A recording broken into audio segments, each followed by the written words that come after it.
À force de faire du caca, ils ont fini par marcher dedans et même pas avec le bon pied. Souvent bien placés, jamais gagnants, ils craquent en play-off et en plus, la malchance leur frappe le visage un petit peu comme un step-up de Zaza Pachulia. C'est à se demander si cette franchise ne s'est pas créée un vendredi 13. Depuis 3 ans, les inventeurs de Lob City sont obligés de faire avec les blessures et tardent à confirmer les attentes. Le sort s'acharne et c'est à se demander si Voldemort ne veille pas personnellement sur cette franchise. Blake Griffin, absent depuis un bon bout de temps, est désormais rejoint par Chris Paul. Le meneur sera absent 6 à 8 semaines. De nouveau, ça ne sent pas bon chez les Clippers. De plus, contractuellement, les deux superstars pourront quitter le navire dès cet été. La faute à pas de chance, c'est bien connu, la chance appartient aux champions, tant pis pour les autres.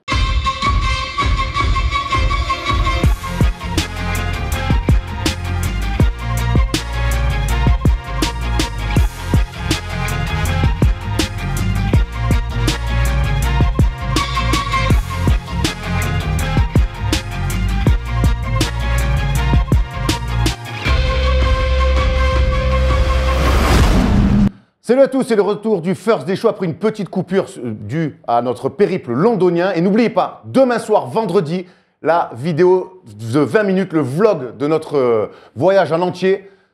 Ouh, belle photo, j'aime ça. Et il y a beaucoup de choses à faire, vous allez voir. Ne ratez surtout pas ce rendez-vous, ça sera demain soir. Aujourd'hui avec nous, on est très heureux. C'est notre premier invité, il nous fait l'honneur d'être avec nous.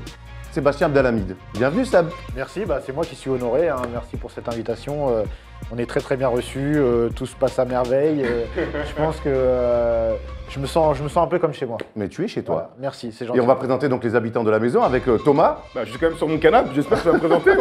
Ouais, on est content de te recevoir, hein. Franchement c'est cool. J'espère qu'on va bien se marrer. Ouais, je sens, il y a un petit truc rigolo dans l'air. Ouais, dans l'air il y a un truc, je suis d'accord avec toi. Steph, alors toi t'as malheureusement pas pu venir avec nous à Londres, donc t'as pu prendre du repos pendant une semaine, t'es en forme? Salut, bonjour. Oh non, Steph! Oh non! Non, ok. Salut les gars! Ça nous avait manqué. Et puis, William Scheller chantait « Je veux être un homme heureux ». Nous, on a un homme heureux avec nous aussi. C'est Wax qui a rencontré son idole, Isaiah Thomas. Comment ça va, Wax? Je suis toujours sur mon petit nuage. Écoute, c'était mortel. C'était vraiment mortel. Et je voulais faire un petit truc pour démystifier un peu cette affaire. Parce qu'apparemment... oulala. Et oui! En fait, ce n'est que farfelu. Mais oui, en fait, je suis là juste à côté. Mais oui. En fait, j'ai toujours été là. Voilà. Je retourne, je suis juste à côté. Voilà. C'est ça. Ouais, budget, mon gars, de fou. C'est Michael Bay qui réalise. Écoute, je suis un peu. Écoute, à Londres, on a eu quelques contacts et depuis, du coup, on a mis un énorme budget dans le. Vous avez percé, les gars, hein, franchement. Et tu vas voir, le meilleur reste à venir. On commence avec le premier tour de table. Clock at 4 seconds, down to 3. Hart steps back, fires, it's the game! Il s'est passé plein de choses les 2 dernières semaines et on va commencer avec toi, Thomas. Qu'est-ce que tu as retenu? Je commence. Moi, un truc qui s'est passé cette semaine, tout dernièrement, Chris Paul s'est blessé. Tu en as parlé dans ton édito. Donc, Chris Paul s'est blessé au pouce. Il a pris son petit doigt dans le maillot de Russell Westbrook. 6 à 8 semaines d'absence. Il n'y a pas Blake Griffin. Ça va être compliqué pour nos amis des Clippers pour enchaîner. Aujourd'hui, ils sont à 29 victoires pour 14 défaites. Ils sont 4e tranquille de la conférence Ouest. Malgré tout, moi, je trouve que c'est la fin du cycle. Tu vois, souvent, on parle des playoffs, mais là, je crois que c'est vraiment la fin des Clippers tels qu'on les connaît aujourd'hui avec Doc Rivers, Blake Griffin et Chris Paul, évidemment. C'est un petit peu paradoxal parce qu'ils sont sur une bonne série de victoires, mais là, il leur manque leurs 2 superstars et on imagine que cette année, s'ils font pas au moins une finale de conférence, ça risque d'exploser, sachant que Blake Griffin et Chris Paul, on l'a dit dans l'édito, pourraient partir cet été. Pourraient partir, ouais. Space Jam, notamment. Ouais, exactement. Griffin va pas parler d'un remake des Blancs ne savent pas sauter, non? Non, si. Non, c'est plus tard. Ça. C'est plus tard. Est-ce qu'on pourra en parler plus tard, s'il vous plaît? Blake Griffin, c'est Space Jam 2. Ben oui, aussi, mais il voudrait. Il a parlé aussi de produire. Vous voulez qu'on en parle tout de suite parce que j'ai plein de choses à dire là-dessus. Toi, Seb, qu'est-ce que tu as retenu? Alors, toi, c'est pas cette semaine, c'est plus. Non, moi, c'est il y a un petit peu plus longtemps. Moi, j'ai retenu Shaq qui devient Hall of Fame. Hall of Famer, pour moi, c'est. Shaq, ça représente la quintessence de ce que j'ai aimé dans la NBA. Alors, ce qui est bien avec Shaquille O'Neal, c'est qu'on peut retenir ses années à Orlando, ses années aux Lakers, au Heat. Moi, je retiens vraiment Orlando parce que c'était un joueur qui me faisait kiffer. Je l'avais en poster taille réelle dans ma chambre. C'est les 25 ans en plus de sa chaussure, de la Shaq Attack, là, ça ressort là. Ça représente vraiment toute une période dorée pour moi et le voir plein d'émotions comme ça, avec un discours qui a duré, je crois, une demi-heure. Il a fait rigoler toute la salle. Et C'est le je meilleur. sais pas si vous savez, enfin, je pense que vous êtes au courant, mais il y a peut-être des gens qui l'ignorent, mais il joue dans une série aussi qui est mortelle, Fresh Off the Boat, où il a un caméo dedans et on fait souvent référence à lui parce que ça se passe à Orlando dans les années 90. Et ce mec, je sais pas, il me fait mourir de rire en fait. Ouais, il a un vrai talent d'ailleurs sur TNT sur avec chaque l'émission. Il est très bon en tant que consultant aussi. Ouais. Il me tue. Meilleur vraiment, pivot de vraiment. l'histoire pour toi, Shaquille O'Neal? Pas loin, hein, pas loin. Quoi, Vraiment, c'est pas une réponse, oui ou non? Allez, je me mouille, je dirais oui. Ah, mais personne va t'en vouloir, je pense. Non, mais moi je suis un gros fan de Shaq, hein. Vraiment, je suis un gros fan et je sais pas, il allie plein de choses en fait. Il a su rendre aussi son image un peu pop entre guillemets et je trouve ça très très cool. Steph, qu'est-ce que tu as retenu toi? Moi, ce que j'ai retenu, c'est le dunk de Dirk Nowitzki cette semaine. C'est assez rare pour être souligné, tu fais Ouais, bien. alors vous allez me dire, le dunk, il est pourri. Oui, Dirk, il fait 2m13, oui. Mais c'est un signe que le bourg est en meilleure santé, va beaucoup mieux. Regarde-le. À l'image. À l'image, c'est c'est vrai. vrai. À Non, l'image. mais Il raison. est en train de nous parler de, comme la dernière fois, il y a quelques émissions, on avait dit peut-être que c'était la fin de Dirk, tu es en train de nous dire qu'en fait il est en forme le gars, c'est ça? Bah écoute, Ben, on le voit sur la photo, il est fait un 2 pieds 2 mains, c'est pas un pied une main encore. Ouais, Poto, il fait fait 2 2 13. treize, il fait Ouais, il fait 2 13 plutôt. Arrêtez les Non mais gars. c'est Dirk Nowitzki les gars. Il fait 2 13. Non, bah, j'ai pris ça pour illustrer aussi la bonne performance des Mavs cette semaine. Il reste sur 3 victoires consécutives et le bilan de Dirk, c'est 3 matchs, c'est 15 points, 7 rebonds, 1,3 blocs. Et à 50% de réussite à 3 points. Et ça me fait plaisir de le voir en bonne santé parce que vous m'avez quand même inquiété la dernière fois dans le C'est vrai. show. Vous m'avez dit, Pendant 3 jours, t'as imagine- pas dormi quand même. Non, j'ai pas dormi pendant 3 jours et là je suis plutôt rassuré. Et voilà, c'est juste pour le clin d'œil, voir Dirk dunker. Et puis en plus, il a beaucoup d'autodérision parce que c'est lui qui a tweeté la photo et Zaza Pachulia a dit c'est photoshopé ça, mon pote Dirk. Non, c'est la réalité, Zaza. Ça c'est rigolo. Ça. Wax, Non, c'est vrai, c'est rigolo. Oui. Wax, qu'est-ce que tu as retenu cette semaine toi? Ah bah, en dehors de notre beau voyage à Londres, j'ai retenu surtout qu'on a assisté en direct au déclic des Denver Nuggets. Et depuis ce match-là, bah, je les trouve changés. Et là, ils sont même playoffables, ils sont arrivés à la 8e position. Et voilà, je trouve que c'est... ils jouent beaucoup mieux, beaucoup plus juste. À l'intérieur, ça charbonne. J'adore. Bah écoute, moi, tu peux rebondir là-dessus, moi je vais c'est rebondir magnifique. là-dessus parce que moi, ce que j'ai vu, ce qui m'a marqué cette semaine, c'est Nikola Jokic. Je parlais des pivots. Shaquille O'Neal à son époque était surdominant dans la puissance. Et là, avec Nikola Jokic à Denver, on retrouve un pivot un petit peu Vlade Divac. Tu te souviens de ce... Ben voilà. Les Lakers, tu ben- te moques. Respecte-moi. Mais je te lance Arrête, là-dessus. j'ai la même barbe que lui et tout. Donc Nikola Jokic qui est en train de s'affirmer vraiment comme un grand pivot de la ligue. Il fait tout sur un terrain, passeur, shooter, scoreur. C'est en train de devenir vraiment le vrai leader des Denver Nuggets. Et comme par hasard, Wax vient de le dire, ils sont playoffables, ils sont 8e et c'est une équipe sur qui il va falloir compter jusqu'au bout. Et même, je pense que côté Denver, il y a quelques petits trades à faire pour vraiment lui mettre de la viande autour entre Moutier et Nikola Jokic. Ils ont cet axe 1-5 qui peut les faire voyager vraiment dans le temps. Et qui les attendait vraiment. Personne. Pas grand monde. Mais il y a un truc que tu dis pas, c'est qu'on a eu la chance donc d'être à Londres, à côté du terrain, pour voir Nikola Jokic en action. Et ça a été, et de loin, le joueur le plus impressionnant de deux équipes. Il y a quand même Paul George en face, il y a Kenneth Farid qui a un physique incroyable, il y avait des bons joueurs, mais Jokic, la science du basket, Non, mais être derrière dans les espaces, les petites passes, le tir, Non. il a été incroyable. C'est un mec qui a une très bonne lecture. C'est un petit peu le Bernard Pivot de la NBA. Tu vois, il lit tous les trucs comme ça, les hop, je les passe et tout. Bah, lourd, c'est là. Super. Ouah, ça va être. On va bien Bernard s'amuser Pivot de la aujourd'hui. NBA, les gars. Non, bref, donc Bravo. Nikola Jokic qui sera peut-être pas cette année All-Star. Donc on parle beaucoup non. de Rudy Gobert. Mais Ouais, Rudy. Et moi, je milite. Je te coupe la parole, j'en ai rien à foutre. On a dit comme si j'étais chez moi. Rudy Gobert, c'est pas normal s'il n'est pas au playoff. C'est pas normal. On va revenir après sur le All-Star Game. Moi, je veux voir Rudy au playoff, je veux le voir au All-Star Game. Je milite pour les Français. Et voilà. Mais Je trouve qu'il n'y a pas t'es pas assez de le seul soutien. Et il a raison. Ouais. Ouais, je trouve que les Français, on ne soutient pas assez nos joueurs en NBA. Vraiment. c'est pas faux. Et c'est Moi, très je- vrai. Non, mais vraiment. moi, je soutiens Rudy, je soutiens Evan. Il y en a d'autres qui n'ont pas vraiment besoin de soutien parce qu'ils sont déjà vraiment Après, ils soutenus. pourront pas tous y aller Mais, au All-Star non, Game. ils pourront pas tous y aller, évidemment. Mais là, cette année, voilà, Rudy, il mérite d'y être, vraiment. Non, il y a Steph, il fait un peu la On va y reparler, on va y Non, revenir non, on va y revenir en fin d'émission. Là, c'est le moment de choisir chacun son équipe. Dennis Rodman, if you forget all about the hair and all the tattoos, watch him play basketball. He can do some. Alors cette semaine, on va pas faire comme d'habitude chacun sa team où il y a la team Thomas, la team Erwan. On va se poser une question un peu plus de fond. Est-ce qu'un jour, en Europe, on pourrait voir des franchises NBA naître? On sait qu'il y a des matchs à Londres, il y a des matchs chaque année en prépa en Europe. Mais est-ce qu'un jour, la NBA pourrait avoir des franchises en Europe. C'est un petit peu le fantasme de beaucoup d'Européens et de fans NBA. Nous, en tout cas, à Londres, on a rencontré le boss de la NBA Europe et voilà ce qu'il nous avait dit. Alors on en parle beaucoup, c'est presque un fantasme un peu pour les Européens. Est-ce qu'un jour, il pourrait y avoir des franchises en Europe? Est-ce que c'est quelque chose où vous travaillez dessus? Je dirais pas qu'on travaille dessus, c'est quelque chose qui reste une aspiration un jour. Il n'y a pas de plan d'expansion de la NBA en termes de nombre d'équipes.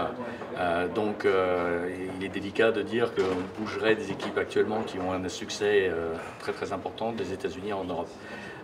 Donc nous, notre rôle, c'est vraiment de promouvoir la NBA, de faire en sorte qu'il y ait de plus en plus d'enfants qui décident de dribbler le ballon plutôt que de shooter dedans, et de vraiment promouvoir la NBA d'un point de vue général.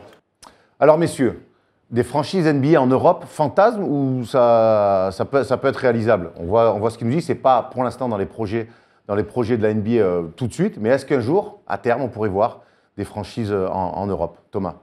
Alors en fait, j'ai l'impression que c'est une question récurrente depuis, maintenant 10-15 ans.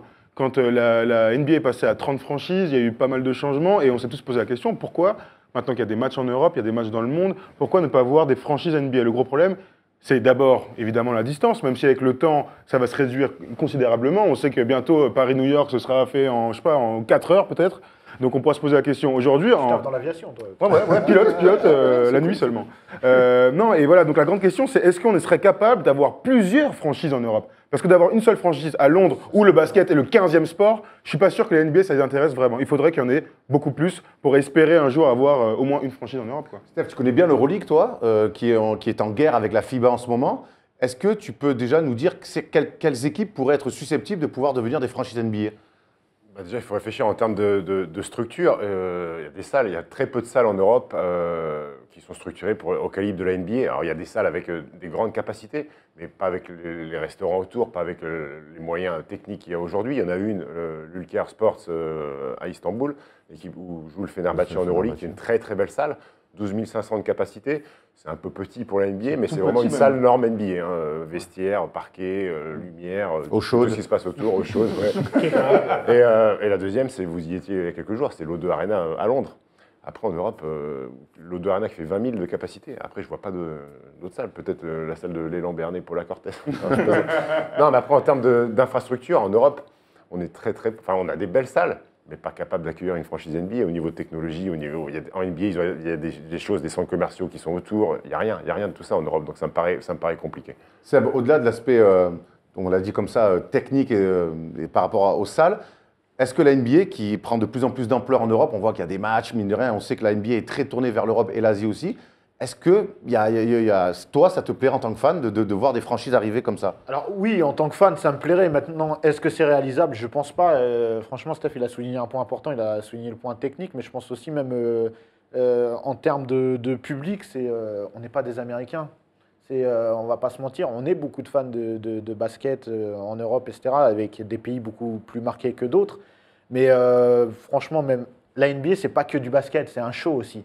Et franchement, si je prends le cas de la France, on ne sait pas faire du show comme des Américains. Donc ça, déjà, ça me paraît compliqué.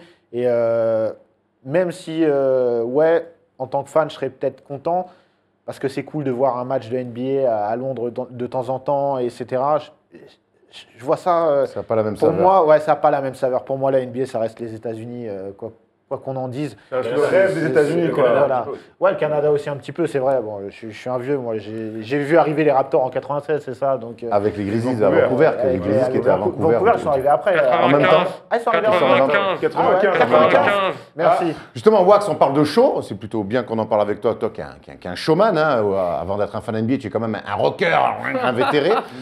Justement, est-ce que tu crois qu'en Europe, on peut un jour offrir, comme ça, avoir des idées de spectacles que peuvent offrir les ricains? Mais évidemment qu'on peut.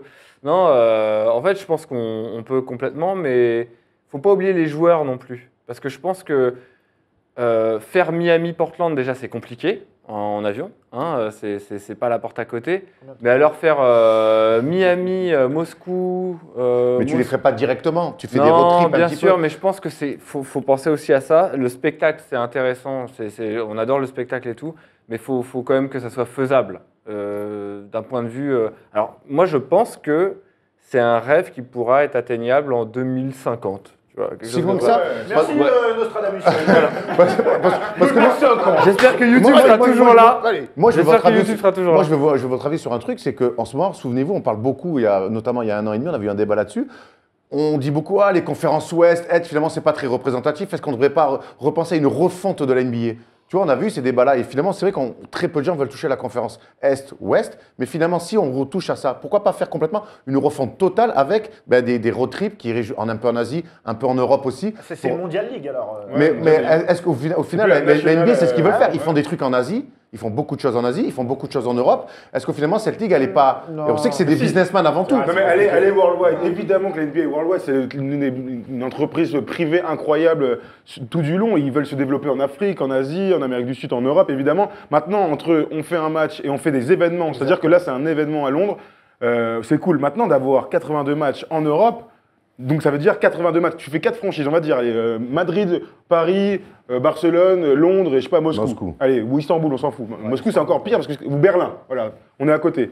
Tu fais des équipes. Les New York Knicks vont faire des road trips, ils vont jouer plusieurs fois, ou leurs 4 matchs peut-être en Europe, puis les équipes européennes vont venir. C'est vrai que c'est infaisable d'un point de vue du calendrier. Mais rien que le dire. Ouais, C'est pas cohérent. C'est pas cohérent. La niveau logistique, c'est pas possible. Et puis, qu'est-ce qui fait c'est quoi qui fait vivre la NBA? C'est les joueurs. À un moment donné, les joueurs, il faut les protéger. La NBA pense même à mettre une semaine en plus dans le calendrier pour éviter les back-to-back et pour le repos des joueurs. sûr. Tu fais ça, je pense que tu tues les joueurs en termes de décalage horaire, en termes de fatigue, de blessures. Et ça perdra de son aura, je suis désolé. Hein. Ouais, t'as raison. Ça va. Je sais pas, ça Ça va perdre de sa saveur, ça sera plus ça. Après, on sait que les Américains, et toi, Steph, tu es bien placé pour le savoir, on sait que les Américains sont très attachés à leur pays. Quand ils viennent jouer en France ou en Europe et tout, le premier truc. Non, mais le premier truc qu'ils ont envie de faire quand ils ont 3-4 jours, c'est rentrer chez eux. On sait qu'ils sont très attachés. Et puis, il y a autre chose. Tu parlais du Fener.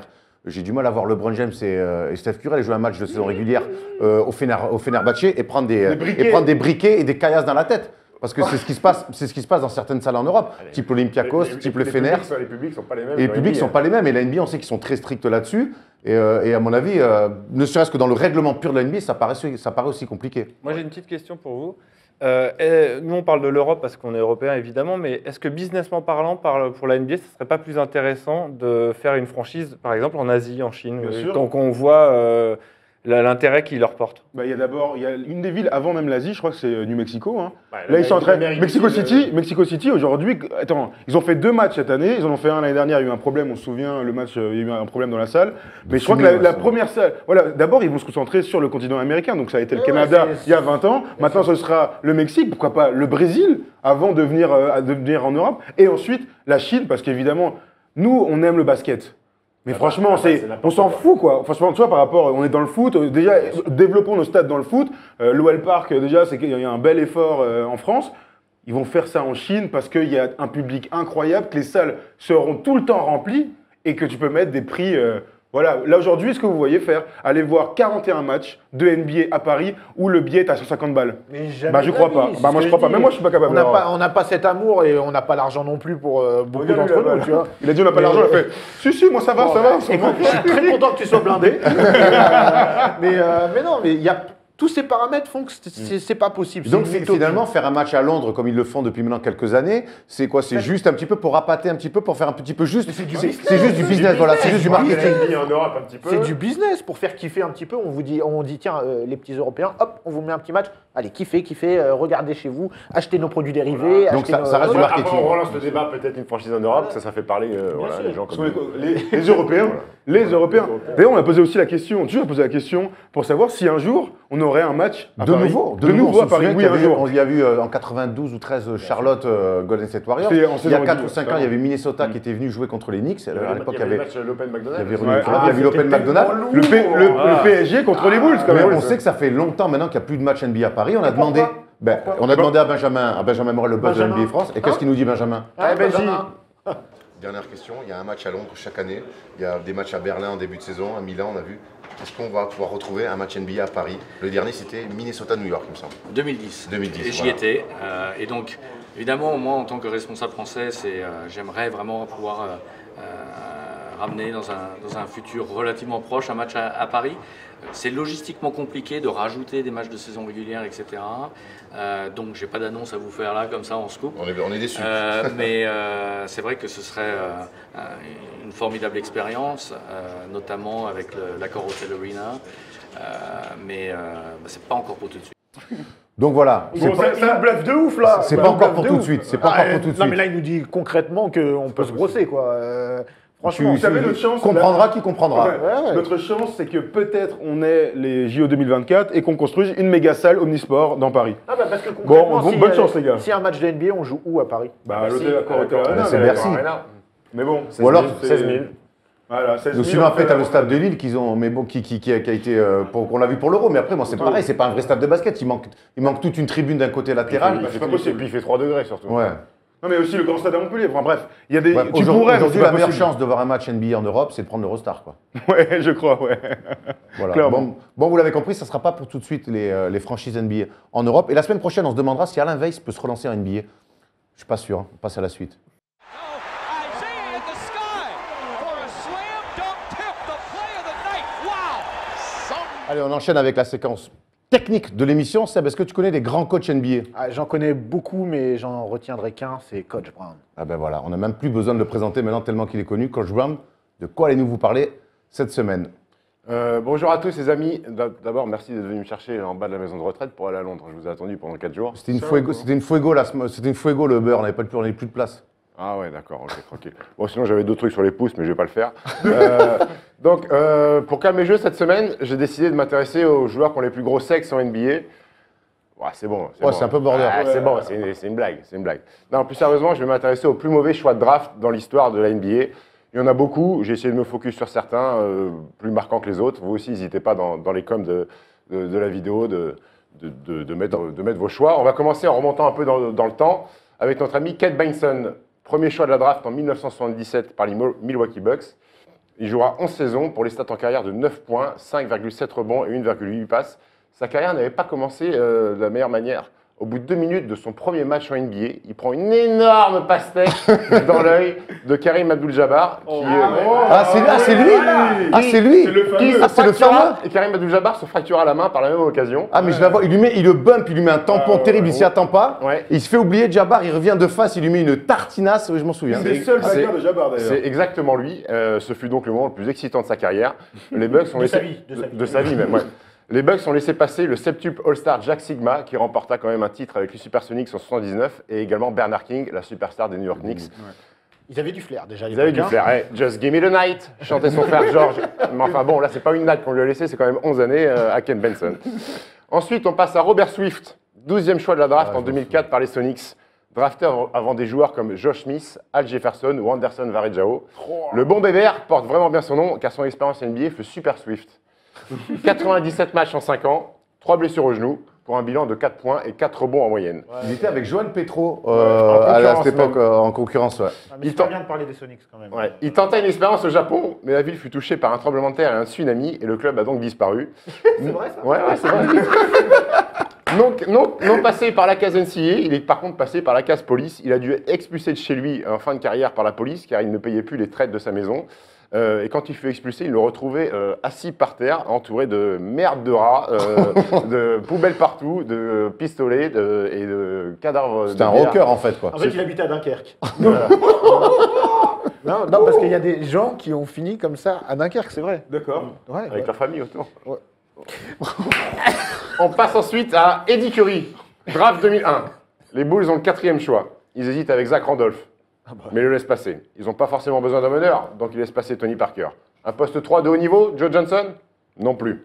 C'est ce bon gros pig d'Eddie Curry qui aura le droit d'enfiler la casquette mythique avec le taureau. Il sort directement de high school, une high phénoménale parce qu'il est MVP du McDonald's All-American qui réunit les meilleurs joueurs de high school. Des Big Mac. Voilà, de high school à cette époque-là. Enfin bon, au match-là, c'était Desanaga Diop, Kawhi Brown et Tyson Chandler, ses adversaires. C'est pas forcément très révélateur. En surpoids permanent pendant 11 saisons dans la ligue. Son coach Scott Skiles eut une réponse plutôt rigolote quand un journaliste lui demanda comment Eddie Curry pouvait devenir un meilleur rebondeur. La réponse fut en sautant, tout simplement. Dans la famille Curry, on préféra forcément la belle carrière de son oncle Freddie Curry. I want to break free. Enfin, pour Eddie, c'était plutôt I want to eat for free. On enchaîne avec Sam Bowie. Choix numéro 2 en 84 en provenance de Kentucky. Sam Bowie restera une légende de la NBA à sa façon. Et oui, le bon Sam fut drafté avant le meilleur joueur de l'histoire de basket, Michael Air Jordan. Portland avait drafté Clyde Drexler l'année d'avant. Ils n'avaient pas forcément besoin d'un joueur sur les postes extérieurs. On a tous besoin de Michael Ils avaient Jordan. besoin de poste 5. Le mec s'est quand même fracturé le tibia en 88 en marchant autour du terrain lors d'un échauffement de match amical. Je n'ai même pas besoin de vous dire ses stats en carrière. Même si le mec avait fait 20 points de moyenne, ce choix de draft resterait comme une belle merde. Oh non. Heureusement que son demi-frère David, qui nous a quittés récemment, fut bien meilleur sur son son Let's Dance. Je ne vais pas vous la faire, je ne la maîtrise pas encore très bien. Quelques mentions spéciales. Raph Lafrance, ça vous dit quelque chose? Ouais. Pick numéro 3 en 98, après 4 énormes Inès saisons de la à France. Kansas. L'Est de la France, oui. Ouais. Il y a du niveau ici. Hein. Les Moi, Denver, je ne les Denver- réagis plus, hein, je vous le dis direct, je suis en off, ça y est. les Denver Nuggets jettent leur dévolu sur ce poste 4 gaucher capable de jouer au large, mais les scouts et les GM de Nuggets avaient vu un plus gros potentiel chez lui plutôt que chez Paul Pierce, Vince Carter ou encore Dirk Nowitzki, qui était un peu le profil similaire. 11 saisons entre 98 et 2009 pour 10 points, 6 rebonds et un bloc en carrière. Ça ressemble à ma carrière, disons. Ouais. Dans tout cas, par contre. Hein. Ouais. Ouais. Ouais. Ouais. Une pour mon ami Wax en 2003. Les Pistons viennent tout juste de perdre en finale de conférence contre les Nets. Par un trade effectué les années auparavant avec les Memphis Grizzlies, ils ont quand même le choix numéro 2. On se dit fucking lucky bastards. Une équipe avec un effectif au top va encore plus être énorme. Que nenni, les amis. Ils prennent notre ami Darko Milicic, qui arrive de Serbie. Avant qui? Bon, cette draft n'était pas de top niveau. LeBron était déjà parti. Il ne reste pas grand-chose à se mettre sous la dent. Pensez-vous bien. Carmelo Anthony, D-Wade, Chris Bosh. Mais cet escroc de Darko prendra quand même sa petite bagousse de champion en 2004. Allez, je vous donne ses stats en carrière. C'est cadeau. 6 points, 4 rebonds en 9 saisons. Psartek cousin. Bon, depuis, il s'est plutôt bien recyclé. Regardez la photo, il a tenté le kickboxing. Et maintenant, info véridique, il est fermier en Serbie. Il avait un super tatouage en tout cas. Ouais. Magnifique. Très rassurant ce genre Eh, de tatouage en général. On termine. Rien que son blaze quand même, Darko, ouais. Je connaissais son cousin, Donny. Ah Denis ouais, Darko. bien sûr, Denis Donny Darko. Coach Brown n'a pas vu le film. Jeu de mots, c'est pas grave. Non, Donny Brasco. Ah, c'est ça. Non, Donny Darko. Ah, je connais pas. C'est pas grave. Je connais Nicolas Darkozy. On finit avec Kwame Brown. Voilà, pas besoin d'autres explications. Son nom suffit à sa peine. Mais son père James lui faisait kiffer. Hein. 1, 2, 3, 4. Get up, get on up. Get up, get on up. Stay on the scene. Get on up like a sex machine. C'est pas Bobby plutôt? Bobby Brown, un peu plus Lui, violent. il tapait sur Whitney Houston. Ouais. C'est un gros bâtard. Gros bâtard, gros bâtard. Bon, j'espère que Kwame Brown était vraiment une sex machine, parce qu'en tout cas, c'était pas une scoring machine. Voilà les amis, c'est tout pour moi. Merci à notre ami Seb qui m'a un peu déstabilisé, mais ça fait partie du jeu. Je vous dis à la semaine prochaine. Et on peut rajouter Hachim Tabit. Au-delà d'un nom un peu marrant, qui s'est fait drafter très haut, qui a une carrière assez catastrophique. Oui, numéro 2 draft, il a jamais su s'imposer. c'est vrai, Qu'est-ce t'as qu'il était raison. mou, ta bite? C'est le moment d'enchaîner avec autre chose, on en a beaucoup trop fait.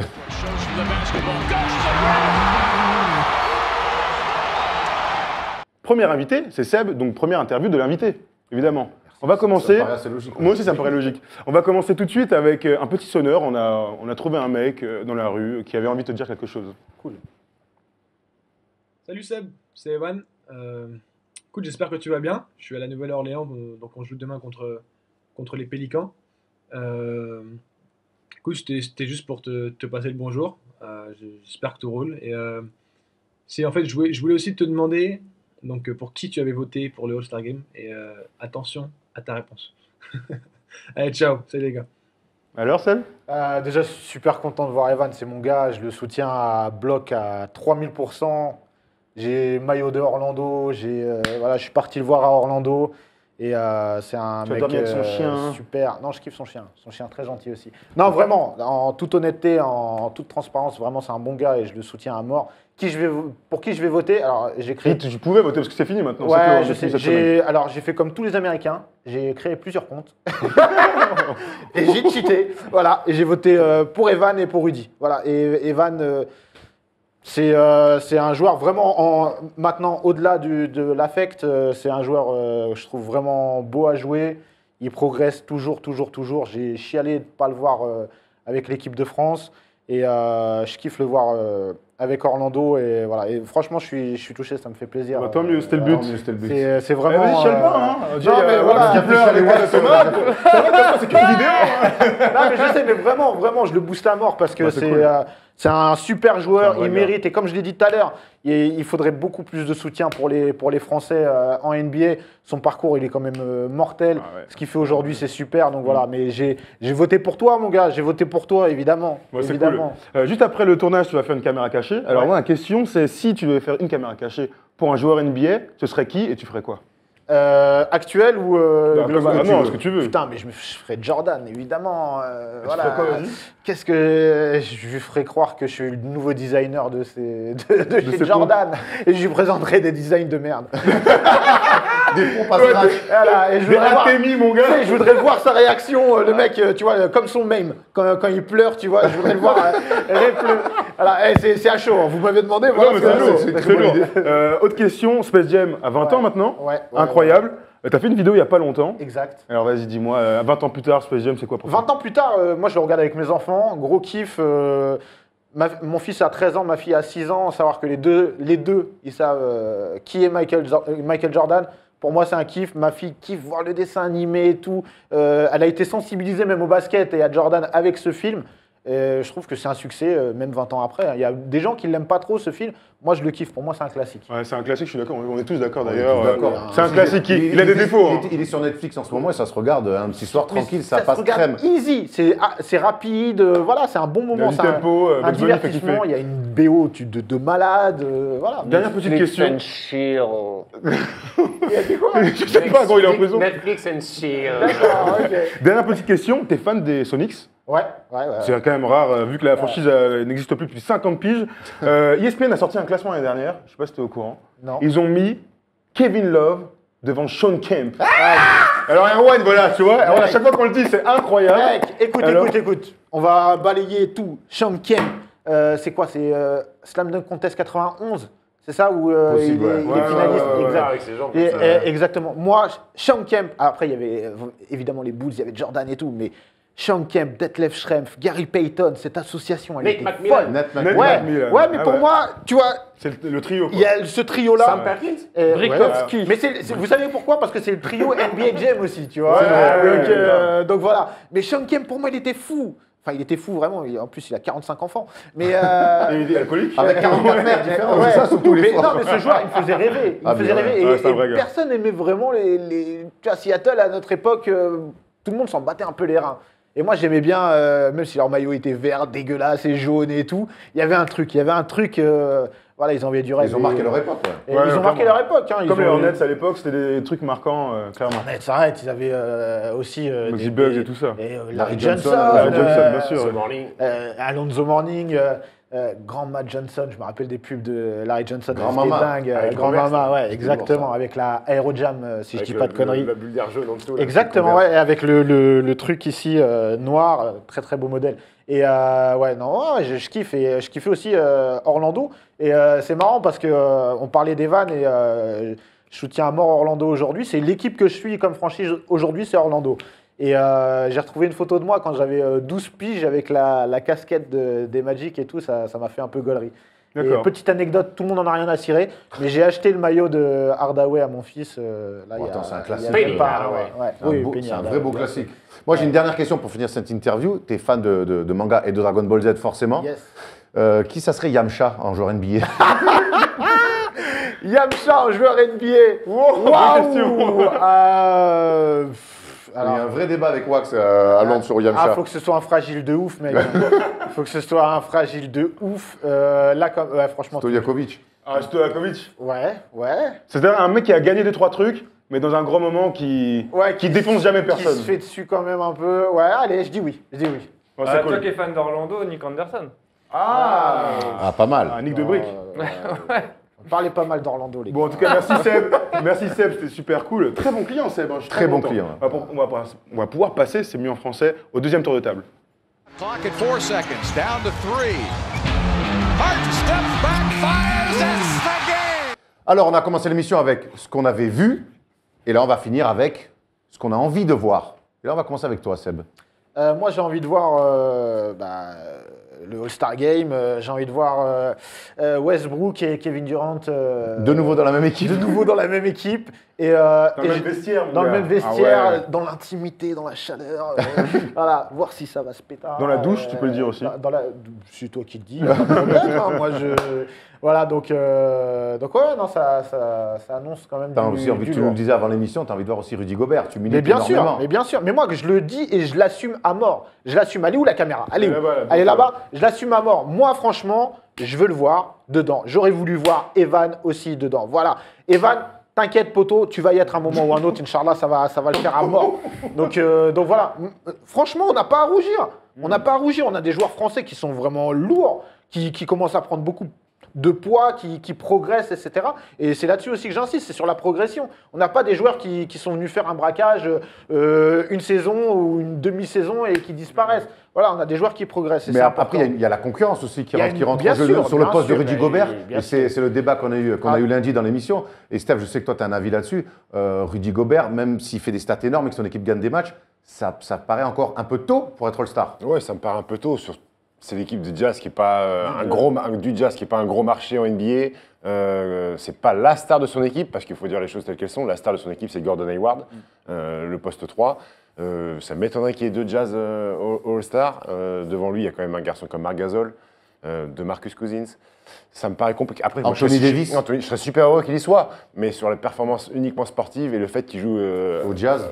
Je pense que sur le truc des Jazz, je suis d'accord. Et c'est triste, hein, mais c'est tellement vrai comme Mais argument. objectivement, quand même, il a quand même il est très proche. Mais mais Seb, ça serait pas un scandale qu'il y soit pas, mais je te dis que vu comment la NBA a l'habitude de faire. il a 24, Seb, il a 24 ans. ouais, je suis d'accord, Il a 24 ans. il est jeune. Moi, il ira un jour. Il fait que progresser. Déjà cette Je suis année, d'accord, s'il est défenseur de l'année, déjà les regards vers lui vont changer.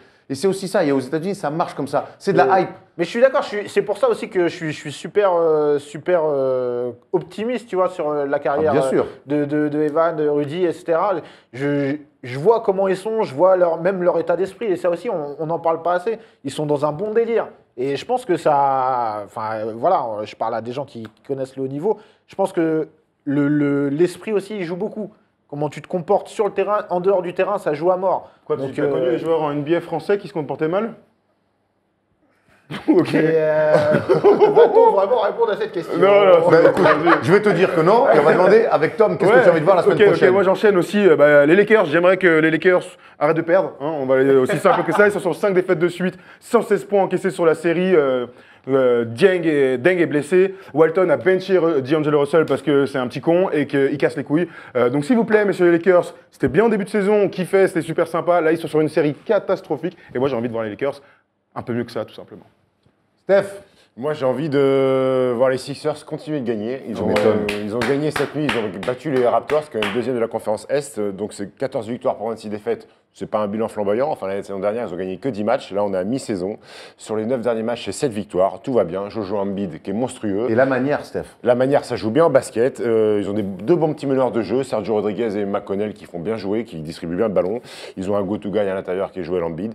Et surtout, l'avenir leur appartient parce qu'il y a Ben Simmons qui a été blessé sur le début de saison, premier choix de la draft, et qui va revenir. Et ils ont des marges de manœuvre, des joueurs pour faire des Ouais, échanges. Robert Covington, tout Robert ça. Covington. Ils ont personne sur le poste en surtout plus. Okafor et Nerlens Noel qui sont une bonne monnaie d'échange pour récupérer un vrai bon joueur. Donc les Sixers ne seront plus jamais la risée de la NBA.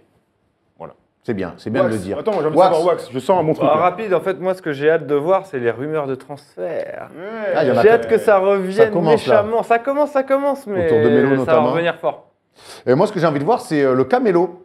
J'ai envie de voir, on en parle beaucoup, il a rencontré Phil Jackson. On sent qu'il est en fin de vie chez les Knicks. Il est dans un confort incroyable. Ça fait 2 ans qu'il ne joue pas les playoffs. J'ai envie de... gros confort pour moi. Mais Franchement. clairement, un trop gros confort, donc avec des résultats qui ne sont pas au rendez-vous. Donc j'ai envie de voir qu'est-ce que vont faire les Knicks avec Melo et qu'est-ce que Melo va faire avec les Knicks, parce qu'on rappelle qu'il a le choix de choisir sa franchise pour être C'est tradé. quand même incroyable, ça. Le mec a une clause dans son contrat pour dire tu vas aller... Non, ça je veux pas aller, je préfère aller là ou là. Bah, c'est réservé aux super méga C'est stars déjà NBA. Kobe, il l'avait. Ouais, ce mais genre de Kobe, joueur. il a gagné quelque Mais- chose. mais je suis d'accord Mais avec toi. est-ce qu'aujourd'hui Melo... Eh bien, ce sera un débat dans une mais prochaine ce sera un débat dans une prochaine crois. émission. Allez, c'est le moment de passer au Wax Game. The series. It's Lillard. He got the shot off. Lillard, good! Alors je tiens à dire que je suis le triple tenant du titre. Oh Seb, donc au moment de choisir les équipes, en finale, Voilà, c'est juste une petite info comme ça. Bon, alors on va commencer par la première étape. C'est un vrai ou faux? Est-ce que vous êtes prêts? Oui. Oui. Moi, je suis le seul à être prêt. Je suis les nul gars. sur les quiz. Je suis nul sur les jeux. Larry Bird n'a pas joué toute sa carrière NBA dans la même équipe. Vrai. Faux. Ouais. Faux. Erwan, un point pour toi, évidemment. Il a joué toute sa carrière au Il a pris Celtics. aussi Steph. Steph a un point. Allez, Parce qu'il était- il allez, voyait pas allez, les talents, allez, il y a une allez, connivence, allez. David Robinson était sergent avant d'arriver en NBA. Vrai. Faux. Amiral. Oh, Amiral. Amiral, Seb. C'est l'amiral, voyons. Oh. Ouais, mais encore c'est un surnom. 50 des Spurs, vous le respectez ou pas, les gars? Pau Gasol a fait une école de médecine. Vrai. Faux. Vrai. c'est une bonne Point chatte. pour Seb. Eh, je suis nul au quiz. Le gars, il connaît toutes les réponses. QCM. Non, mais là, Il a eu un master comme ça, là, C'est sur sur un le QCM. général, ça, les gars. Rachid Wallace s'est fait une bague de champion, mais pour le majeur. Vrai. Ouais. Oh, lourd. Ben, je crois que c'est Seb pour l'instant qui est en tête. Non, ouais. Kurt Rambis a fait la doublure de Michel Blanc dans Viens chez moi, j'habite Faux. chez une copine. Ah, c'est faux, Ça évidemment. aurait pu, ça aurait pu. Ça aurait pu. Charles Barkley a joué dans le film Hot Shot. Faux. Vrai. Vrai, vrai mon gars. Je connais Tu les l'as dit deux au par pif cœur. ou pas? Hein? Tu l'as dit au pif ou pas? Ah non, C'est, je connais quoi Charlie Sheen, c'est mon gars, mon gars. Ouais, c'est quand il se bat contre Sheen, qui c'est il se le bat gars d'ailleurs tout dans le le film. Il y a une petite bagarre entre lui et un autre joueur, tu sais qui c'est ou pas? Ah non, vas-y. Bill Lambier. Ah, ok. Ouais. Manu Tebol a tué un lion avec une lance. Faux. Oh, vrai, bien Le sûr, poteau, c'est la vrai. légende, comme dit C'est des Jean-Louis. légendes, en tout cas. c'est- Ça a Le été vérifié ou poteau. pas? Ouais, Hein c'est Ça a été vrai. vérifié ou pas? Bien sûr que ça a été vérifié. C'était un coup de bol, excellent. C'est un coup de bol, il l'a dit. Ok. Alors, au début de l'histoire du basketball, on pouvait utiliser le pied pour faire des remises en jeu. Non, Vrai. faux. Vrai. Faux. Ah, c'est Ouais, faux. ouais, Désolé, c'est Seb. vrai, Désolé. Il faut respecter ce jeu. Faut bien que je lui laisse gagner. Au début de l'histoire du basketball, il y avait un entre-deux après chaque panier marqué. Vrai. Non, Faux. faux. Vrai, Ah ouais, vrai oh, Seb. de Et fou. ouais. Eh bien, je donne la manche à Seb. Bravo, Seb. Bravo, Oui, mérité. Seb. Oh là là. Merci. Il nous a régalé. Allez. Maintenant, je vais vous faire un peu de la deuxième étape, c'est le petit quiz sur les MVP des finales. Est-ce que vous êtes chaud sur les Ah MVP ouais. des Ah, finales? pas du tout. Pas du tout. Vas-y. D'accord. On va commencer. 1980. Oh, 1980. Magic Johnson. Non, Vas-y, à Thomas. c'est les Celtics qui gagnent. Bah, Larry Larry Bird. Bird. Non, Non. Kevin Dennis Tucker. Dennis Non. Johnson. non, Robert Parrish. non, Ah, je sais. Kevin Carr, McHale. A.J. Carr. non. Ah, vous avez cité pratiquement toute l'équipe. Cédric Maxwell. Vous ne Cédric l'avez pas? Maxwell, mais oui, tellement. Cédric Maxwell. Bah, c'est un peu improbable, hein, mais bon. Ouais, bien sûr. Franchement, je Très savais belle pas. question. Non, celle-là, elle était belle. 1983. Magic. Julius Serving. Non, Karim Abdul-Jabbar. il était pas loin, mon petit Erwan. Maurice Hicks. Non. Barry Dawkins. Moses Malone. Moses Moses Malone, Malone, exactement, très avec les mauvais, hein. Sixers. Ouh là là. 83, vous êtes. Pas facile. Aujourd'hui, On je- va revenir, on revient dans le temps. 88. James Worthy. Magic Johnson. Non. Exactement. Ah ouais. James Worthy, t'as dit Jeff, mais c'est Jeff. Exactement. Est-ce que vous êtes prêts là? On se rapproche encore plus. 1999. Tim David Duncan. Robinson. Tim Duncan. Ouais, il l'a eu. Bravo, Tim Duncan. Bravo, un point pour toi. 2008. Kobe. LeBron. Paul Pierce. Oui. Merci. Et alors Là, là, c'est mes années, là. on va sur des années encore plus rapprochées. Vas-y. LeBron James. Improbable. 2015. LeBron Kawhi James. Leonard. Bah non, c'est Igor Iguodala. Et oui. Putain, des Quel délires. jeu Voilà. pourri. Oh là, d'accord. Bonne ambiance. Non, pas toi, c'est pas toi, c'est eux. Ouais. La finale est donc entre Seb et Thomas. Bah vous oui. choisissez vos équipes avec lesquelles vous voulez vous mettre. Tu veux prendre qui, Seb? Vas-y, dis-nous vite. Le Le triple champion ou Steph qui est très chaud aujourd'hui? Allez, moi j'ai envie de le voir avec Moi aussi, j'ai Seb le Steph. Steph. Seb, Ah, Steph. vas-y, Steph, vas-y, Steph. je me mets avec Steph, vas-y. Allez, Allez, vas-y, Erwan, on va les défoncer. c'est un je suis pour Seb. Ah, attention. Est-ce que vous êtes prêts? Vas-y. J'ai passé 18 ans en NBA. J'ai été drafté en 1991, excusez-moi. J'ai été All-Star pendant mon année rookie, mais je n'ai pas été rookie de l'année. Mutombo. C'est Larry Johnson qui l'a été. J'ai joué dans 6 franchises dans le désordre, les Nets, les Knicks, les Hawks, les Nuggets, les Sixers et les Rockets. Mutombo. Jason Williams. Oh, mais Je oui! l'ai dit tout à l'heure. Je l'ai dit il y a Mais oui, 15 secondes. mais oui. Dikembe. Mais oui, mais oui, bien sûr. D'ailleurs, Dikembe Mutombo, désolé Wax. Un truc hyper important. Demain dans le vlog, Dikembe Mutombo a une annonce à faire à toute la France. Erwan, s'il te plaît. C'est vrai que demain, Dis-le. demain dans Vous le. comprenez quand il parle, parce que quand il parle, c'est un peu chaud. hein. Non, tranquille. C'est parce qu'il a gagné, il est un peu excité. Demain dans Non, le mais pas vlog. moi, des Mutombo. Ah, Mutombo, on comprend très bien ce qu'il dit, on a été surpris en plus. Ah, C'est vrai qu'on avait cette image de lui où il parlait avec une voix, surtout en français, un petit peu compliquée. Ah, il a Et pas une du voix, tout, il a une voix très grave, mais et surtout il nous a fait une confession sur l'entraîneur de l'équipe de France. On vous en dit pas plus. C'est demain dans le vlog. J'espère qu'il Ça le- sera mis en ligne. À quelle heure, J'espère qu'il le Thomas? défonce. Demain, 18h. Voilà. Merci. Et bravo à Wax. Thomas qui a gagné. Oui, j'ai gagné le ballon. Et oui, t'as gagné le ballon. T'as gagné le Merci ballon. Wax pour ce super jeu, il déchire. En tout cas, Seb, par rapport à ce que tu disais sur la déclaration de Mutombo sur Vincent Collet, ça va te plaire, je pense. Ah, voilà, parce qu'il faut un peu parler des choses qui fâchent. Vincent Collet, mec, on va pas être copains.